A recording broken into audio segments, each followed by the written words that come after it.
ओम। Hello दोस्तों, कैसे हैं आप सब।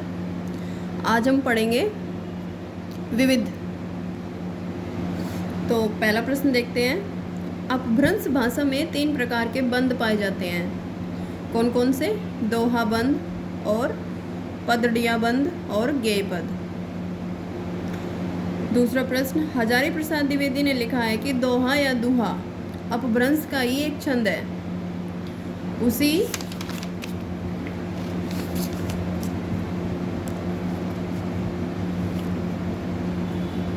प्रकार जिस प्रकार गाथा प्राकृत का अपना छंद अपभ्रंश का चरित्र काव्य पददंडिया बंद में लिखा गया है।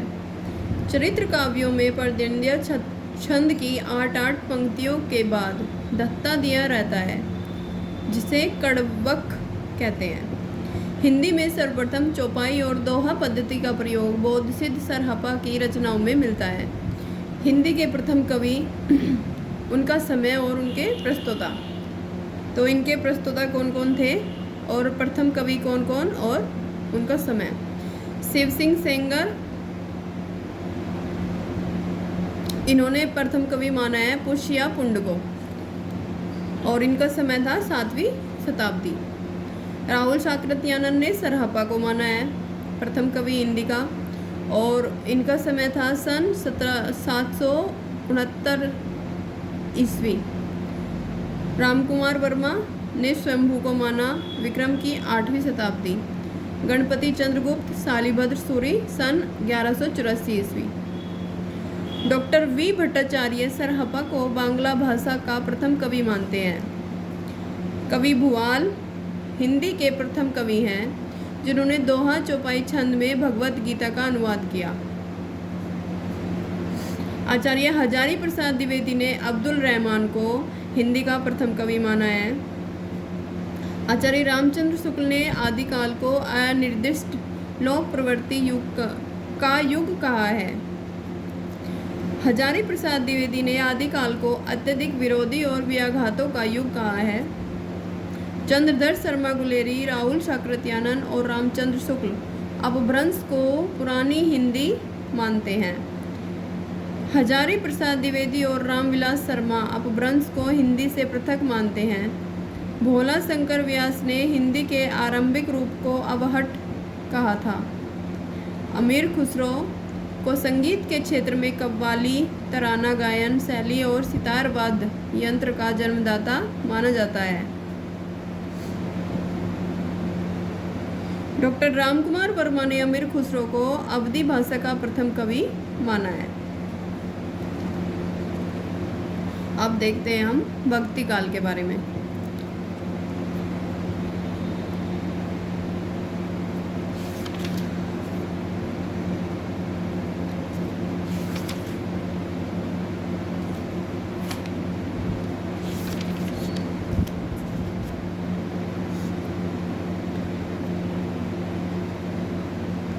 मोनियर विलियम्स के अनुसार भक्ति शब्द की व्युत्पत्ति भज धातु से हुई है। भक्ति शब्द का सर्वप्रथम उल्लेख श्वेताश्वेतर उपनिषद में मिलता है। भक्ति आंदोलन के उदय के संबंध में कुछ विद्वानों का अभिमत निम्नलिखित है, जैसे विद्वान और उनके मत। जॉर्ज ग्रियर्सन ईसाईयत की देन है। आचार्य रामचंद्र शुक्ल इस्लामी आक्रमण की प्रतिक्रिया। हजारी प्रसाद द्विवेदी भारतीय चिंतन धारा का स्वाभाविक विकास। गजानन माधव मुक्तिबोध ऐतिहासिक सामाजिक शक्तियों के रूप में जनता के दुख व कष्टों से हुआ।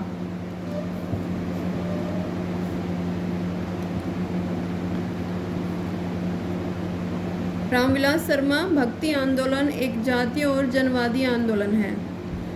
भक्ति आंदोलन के उद्गम स्थल के संबंध में कुछ विद्वानों के मत निम्न हैं। भक्ति का जो सोता दक्षिण की ओर से धीरे धीरे उत्तर भारत की ओर पहले से ही आ रहा था, उसे राजनीतिक परिवर्तन के कारण शून्य पड़ते हुए जनता के हृदय क्षेत्र में फैलने के लिए पूरा स्थान मिला। भक्ति द्रविड़ उपजी, लाए रामानंद प्रकट किया कबीर ने 7 दीव 9 खंड। उत्पन्ना द्रविड़े साहा वृद्धि कर्णाटके गता क्वचित् चिन्नम महाराष्ट्रे गुर्जरे जीर्णता गता। ये भगवद गीता से लिया गया है। आचार्य शुक्ल ने दक्षिण में भक्ति का उद्भव स्वीकार किया है। भक्ति आंदोलन के संबंध में विभिन्न विद्वानों के कथन निम्नलिखित हैं। जैसे बिजली की चमक के समान अचानक समस्त पुराने धार्मिक मतों के अंधकार के ऊपर एक नई बात दिखाई दी। कोई हिंदू यह नहीं जानता कि यह कहाँ से आई और कोई भी इसका प्रादुर्भाव का कारण निश्चित नहीं कर सकता। यह कहा है जॉर्ज ग्रियर्सन ने। देश में मुसलमानों का राज्य प्रतिष्ठित हो जाने पर हिंदू जनता के हृदय में गौरव, गर्व और उत्साह के लिए वह अवकाश न रह गया। उसके सामने ही उसके देव मंदिर गिराए जाते थे, देव मूर्तियां तोड़ी जाती थी और पूज्य पुरुषों का अपमान होता था और वे कुछ भी न कर सकते थे। ऐसी दशा में अपनी वीरता के गीत न तो वे गा ही सकते थे और न ही बिना लज्जित हुए सुन ही सकते थे। आगे चलकर जब मुस्लिम साम्राज्य दूर तक स्थापित हो गया, तब परस्पर लड़ने वाले स्वतंत्र राज्य भी नहीं रह गए। इतने भारी राजनीतिक उलटफेर के पीछे हिंदू जन समुदाय का बहुत दिनों तक उदासी सी छाई रही।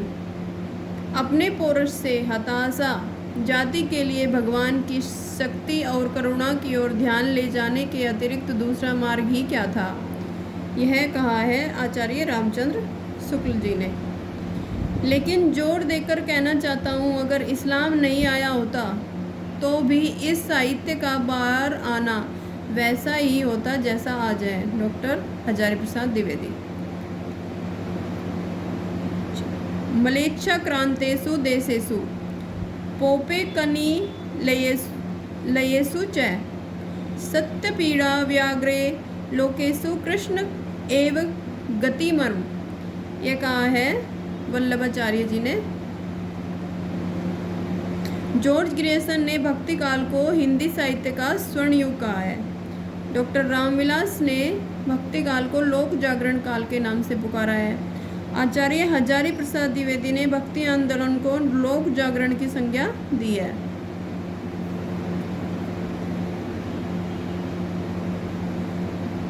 भक्ति का आंदोलन का पहला भाग देखते हैं हम, निर्गुण धारा यानी कि ज्ञानश्रयी शाखा। निर्गुण धारा के ज्ञानश्रयी शाखा को विद्वानों ने कई नाम दिए, जो कि इस प्रकार है।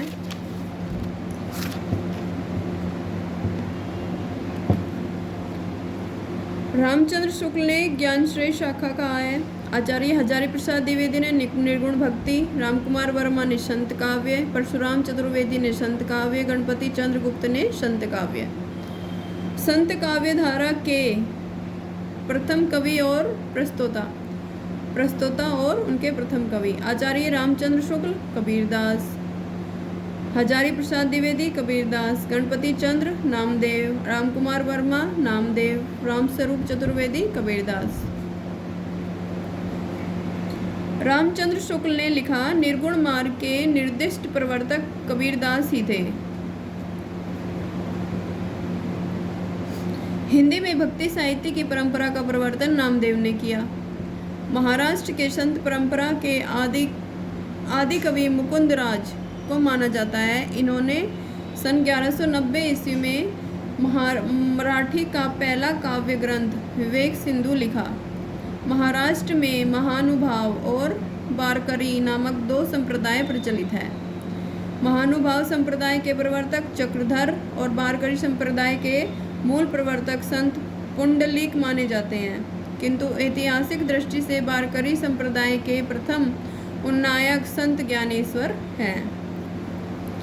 महाराष्ट्र के भक्त संत नामदेव का जीवन परिचय। इनका संप्रदाय है वारकरी और इनका जन्म 1135 में, मृत्यु 1215 में। जाति से ये दर्जी थे। गुरु का नाम विसोवा खेचर था। इनकी भाषा अभंग मराठी और हिंदी गुरु ग्रंथ साहिब में, इनकी रचना है मराठी में अभंग और हिंदी में गुरु ग्रंथ साहिब में है। नामदेव की हिंदी रचनाओं की भाषा निम्नलिखित है। सगुण भक्ति के 2 पदों की भाषा ब्रज है। निर्गुण पदों की भाषा नाथ पंथियों द्वारा गृहीत खड़ी बोली या सुदक्कड़ी भाषा। प्रमुख संत कवियों का संक्षिप्त जीवन वृत्त। संत रैदास 1388-1518।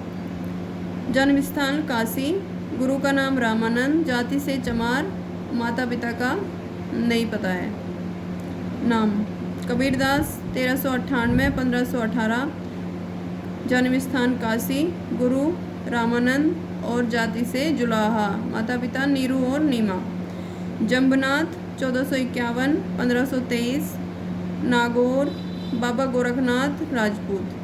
हरिदास निरंजनी 1455-1543। डीनवान और प्रांगदास।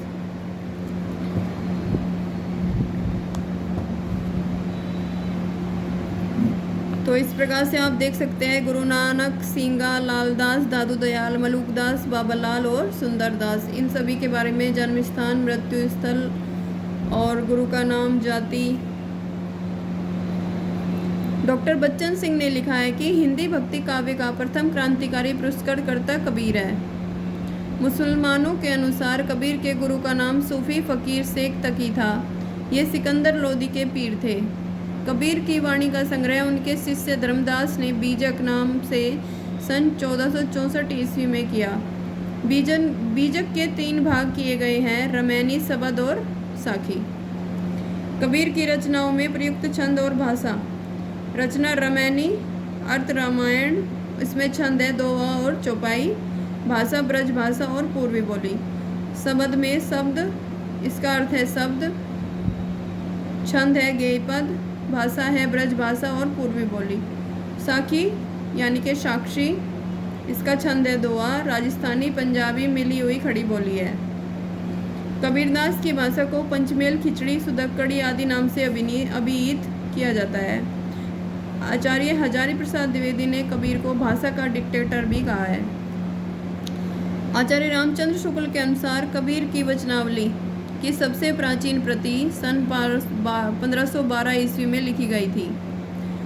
कबीर के भाषा के संबंध में विद्वानों ने निम्नलिखित मत दिए हैं, जैसे कि श्याम सुंदर दास ने पंचमेल खिचड़ी कहा है, रामचंद्र शुक्ल ने सुदक्कड़ी भाषा, आचार्य प्रसाद द्विवेदी ने भाषा का डिक्टेटर। कबीर की वाणियों का सबसे पुराना नमूना गुरु ग्रंथ साहिब में मिलता है। कबीर के संबंध में महत्वपूर्ण कथन। इसमें कोई संदेह नहीं कि कबीर ने ठीक मौके पर जनता के उस बड़े भाग को संभाला जो नाथ पंथियों के प्रभाव से प्रेम भाव और भक्ति रस से शून्य शुष्क पड़ता जा रहा था। उन्होंने ये रामचंद्र शुक्ल ने कहा है कबीरदास के बारे में, उन्होंने भारतीय ब्रह्मवाद के साथ सूफियों का भावात्मक रहस्यवाद, हठ योगियों के साधनात्मक रहस्यवाद और वैष्णवों के अंशवाद और प्रवृत्तिवाद का मेल करके अपना पंथ खड़ा किया। भाषा बहुत परिष्कृत और परिमार्जित न होने पर भी कबीर की उक्तियों में कहीं कहीं विलक्षण प्रभाव और चमत्कार है। प्रतिभा उनमें बड़ी प्रखर थी, इसमें संदेह नहीं है। कबीर दास की मृत्यु मगहर में हुई थी। कबीर की पत्नी का नाम लोई था, पुत्र पुत्री का नाम कमार और कमाली था। संत रैदास मीराबाई और उदय के गुरु माने जाते हैं। रैदास के 40 ग्रंथ गुरु ग्रंथ साहब में संकलित हैं। गुरु नानक देव सिख संप्रदाय के मूल प्रवर्तक और आदि गुरु थे। गुरु नानक देव की पत्नी का नाम सुलक्षणी तथा उनके 2 पुत्र थे, श्री चंद और लक्ष्मी चंद। गुरु नानक देव की प्रमुख रचनाएं जपूजी, असादीबार और रहीराश और सोहिला गुरु ग्रंथ साहिब में संकलित हैं। जपूजी नामक दर्शन का सार तत्व है। नसीहतनामा गुरु नानक देव की महत्वपूर्ण रचना है। प्रमुख संत कवियों के संबंधित प्रसिद्ध स्थल और संबंधित कवि। संबराथल समाधि स्थल जम्बनाथ, अलख दरीबा सत्संग स्थल दादू दयाल, बाबा लाल का शैल बड़ौदा बाबा लाल, मगर मृत्यु स्थल कबीरदास, सांगानेर मृत्यु स्थल सुंदरदास, बराने राजस्थान मृत्यु स्थल दादू दयाल, द्वारका मृत्यु स्थल मीराबाई।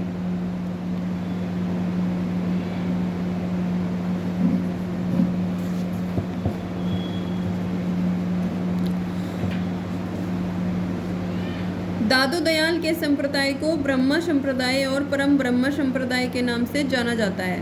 निरंजनी संप्रदाय उड़ीसा में प्रचलित है। दादू पंथ के उत्तराधिकारी दादू के पुत्र गरीबदास तथा मिस्कीन दास थे। कबीरदास के उत्तराधिकारी कमाल व धर्मदास थे। प्रमुख संत कवियों द्वारा रचित ग्रंथ एवं भाषा इस प्रकार है। जैसे संत कवि है हरिदास निरंजनी, इनकी पुस्तक और भाषा अष्टपदी जोग ग्रंथ, ब्रह्मा स्तुति, हंस प्रबोध ग्रंथ, निरपक मूल ग्रंथ, पूजा जोग ग्रंथ, समाधि जोग ग्रंथ, संग्राम जोग ग्रंथ और इनकी भाषा थी सरल और ब्रजभाषा।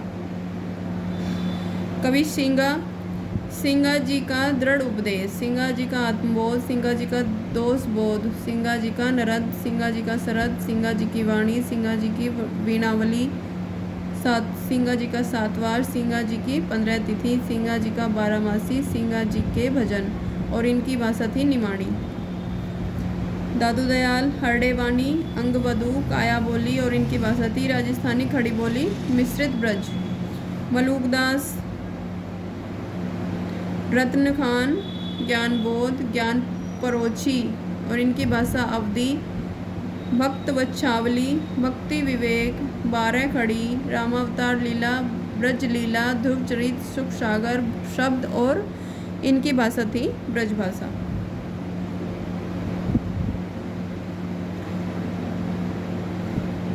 बाबा लाल असरारे माफरत और नादिरू त्रिकांत। सुंदरदास ज्ञान समुद्र, सुंदर विलास, इनकी भाषा परिष्कृत ब्रजभाषा।